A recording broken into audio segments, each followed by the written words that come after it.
ሰላም ጤና ይስጥልኝ። በአሜሪካ ለምትገኙ ኢትዮጵያን በሙሉ ሰበር ዜና።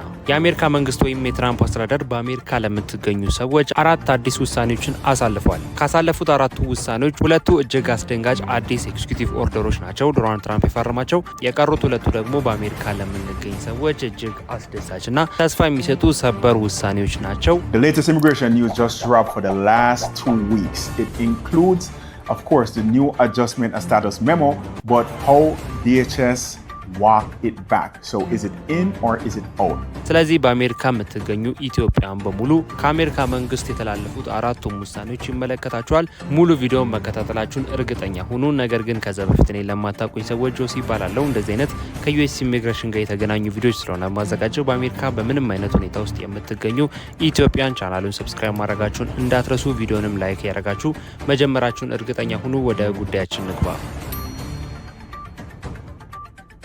Also, you have an executive order which will now require banks to do extra due diligence on undocumented immigrants who are using Zelle and Venmo. Also, finally, some good news. People who have U visas, T visas, VAWAs, or they are pending cannot be detained. የእነዚህን ዌብሳይቶቹን ሊንክ ዲስክሪፕሽን ቦክስ ውስጥ እንዲሁም የኮሜንት መጀመሪያ ላይ ያስቀምጥላችኋለሁ። ያስቀመጥኩላችሁ ሊንክ ተጠቅማችሁ ስትመጡ ዌብሳይቶቹን ልክ በዚህ በምትመለከቱት መልኩ ይከፍትላችኋል። እዚህ ጋር እንደምትመለከቱት አራቱም ማለትም የአሜሪካ መንግስት የትራምፕ አስተዳደር ያወጣቸው ሁለቱ አስደሳች እንዲሁም ደግሞ ሁለቱ አስደሳች ያልሆነ አስደንጋጭ ኤክስኪዩቲቭ ኦርደሮች እዚህ ጋር ተቀምጠዋል። አንድ በአንድ እየገባሁኝ የምነግራችሁ ይሆናል። አስደንጋጭ ከተባሉት ሁለቱ ውሳኔዎች የመጀመሪያው ባንኮች ላይ የወጣው አዲስ የአስፈጻሚ ትዕዛዝ ወይም ኤክስኪዩቲቭ ኦርደር አለ፣ ዶናልድ ትራምፕ የፈረመው ማለት ነው።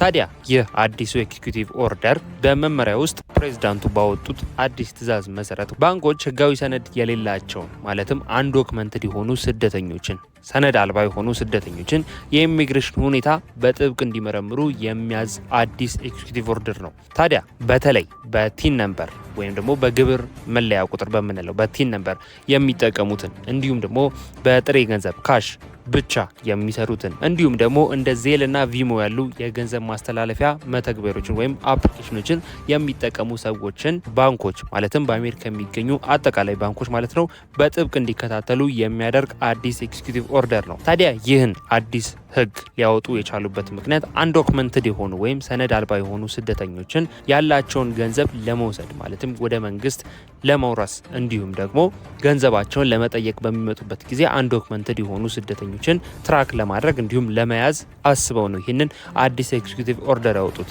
ታዲያ ይህም አዲስ ኤክስኪዩቲቭ ኦርደር በሚመጡት ወራቶች ወደ ስራ ለማስገባት ዶናልድ ትራምፕ ኤክስኪዩቲቭ ኦርደሩን ፈርመዋል። በቀጣዮቹ ወራቶችም ይተገበራል ተብሎ እየተጠበቀ ይገኛል። ስለዚህ አንዶክመንትድ የሆናችሁ ማለትም ሰነድ አልባ የሆናችሁ ስደተኞች በህጋዊ ባልሆነ መንገድ በህገ ወጥ መንገድ በአሜሪካ የምትገኙ ስደተኞች ይህንን ውሳኔ እንደ ቀልድ ማየት የለባችሁም። ምክንያቱም ትልቅ ዋጋ የሚያስከፍል ነገር ነው። በአሜሪካ ውስጥ ሆናችሁ ያገኛችሁትን ማንኛውም አይነት ገቢ ምክንያቱም በካሽ ልትይዙት አትችሉም።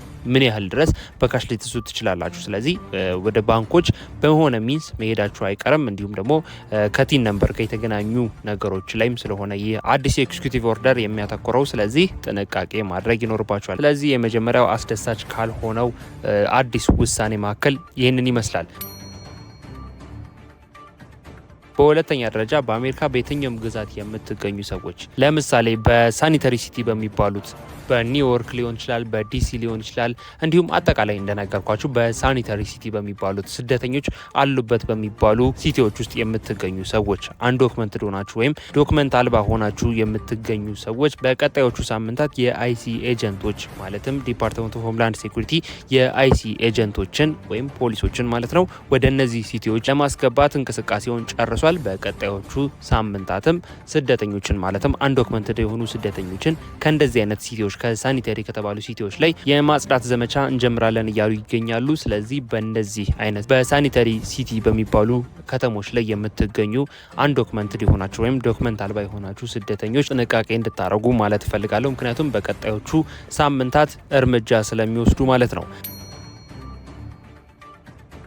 ሁለቱ አስደንጋጭ ውሳኔዎች እነዚህን ይመስላሉ። ቀጥሎ ሰበር ወደ ተባሉት ሁለት መረጃዎች አልፋለሁ። የመጀመሪያው የነዋሪነት ፍቃድ ማስተካከያ ወይም አጀስትመንት ኦፍ ስታተስን በተመለከተ ሰበር የተባለ አስደሳች መረጃ ተሰምቷል። በሜይ ማለትም ባሳለፍነው ሳምንት ሰዎች የነዋሪነት ፍቃድ ለማስተካከል ወይም አጀስትመንት ኦፍ ስታተስ ለማስተካከል ማለት ነው ሰዎች ከአሜሪካ መውጣት አለባቸው የሚል መመሪያ መውጣቱ ከፍተኛ ጭንቀትን ፈጥሮ እንደነበር ይታወቃል። ወይም አዲስ መመሪያ መውጣቱ ይታወቃል። ግሪን ካርድ ለማግኘት ለምታስቡ ሰዎች ወይም አዲስ ግሪን ካርድ አፕላይ ለምታደርጉ ሰዎች እንዲሁም አጠቃላይ አጀስትመንት ኦፍ ስታተስ ለምታስተካክሉ ሰዎች ስታተሳችሁን ከማስተካከላችሁ በፊት አሜሪካን ለቃችሁ መውጣት ማለትም ወደ ትውልድ ሀገራችሁ መሄድ አለባችሁ የሚል ውሳኔ ተላልፎ ነበር። ነገር ግን የኢሚግሬሽን መስሪያ ቤት ማለትም USCIS የምንለው ማለት ነው ይህ አዲስ ህግ እንዳልሆነና በህጋዊ መንገድ የገቡ እንዲሁም የራሳቸው የኢሚግሬሽን ጉዳይ ያላቸው ሰዎች አሁንም በዚሁ በአሜሪካ ሆነው ጉዳያቸውን ማስተካከል ወይም መጨረስ እንደሚችሉ ተገልጿል። ነገር ግን ይህ አዲስ ህግ ሳይሆን ማለትም አሜሪካን ለቃችሁ ውጡ የተባለው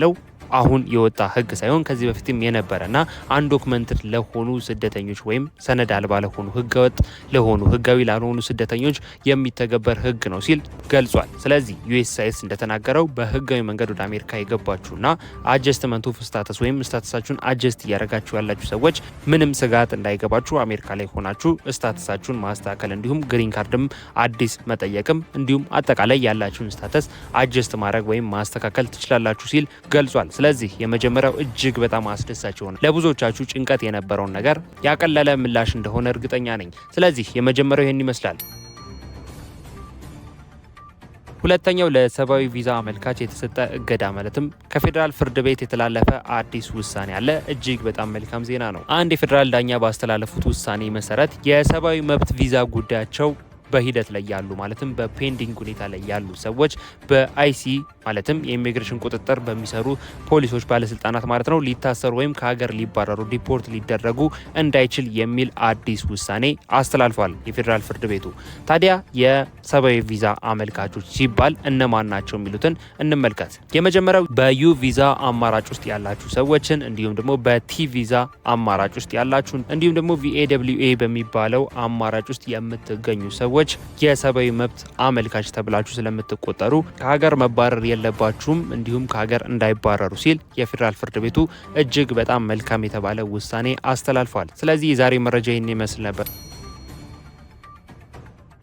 በአሜሪካ ለምትገኙ ኢትዮጵያን እጅግ በጣም ወሳኝ የተባሉ መረጃዎችን ሼር እንዳረኳችሁ ተስፋ አድርጋለሁ። ሀሳብ አስተያየታችሁን፣ ጥያቄም ካለ ኮሜንት ላይ ጻፉልኝ። እንዲሁም ስለነዚህ ስለነገርኳችሁ አራት የአሜሪካ መንግስት ያስተላለፋቸው ውሳኔዎችስ ምን ትላላችሁ? ሀሳባችሁን ኮሜንት ላይ አጋሩኝ። ለዚህ ቻናል አዲስ የሆናችሁ መግቢያ ላይ እንደነገርኳችሁ ቻናሉን ሰብስክራይብ ማድረጋችሁ እንዳትረሱ። እንደዚህ አይነት ከዩኤስ ኢሚግሬሽን ጋር የተገናኙ ቪዲዮ ስለሆነ ማዘጋጀው ቻናሉን ሰብስክራይብ ማድረጋችሁ እንዳትረሱ። ቪዲዮንም ላይክ ያደርጋችሁ ምን ያህል እንደወደዳችሁ ታሳውቁኝ። ምክንያቱም ላይክ ባደረጋችሁት ቁጥር ምን ያህል እንደወደዳችሁት ስለምረዳ በርካታ አዳዲስ መረጃዎችን እንዳዘጋጅላችሁ አዳዲስ ቪዲዮዎችን እንዳዘጋጅላችሁ ይረዳኛል። ስለዚህ ሁላችሁም ላይክ እያደረጋችሁ ምን ያህል እንደወደዳችሁ ታሳውቁኝ።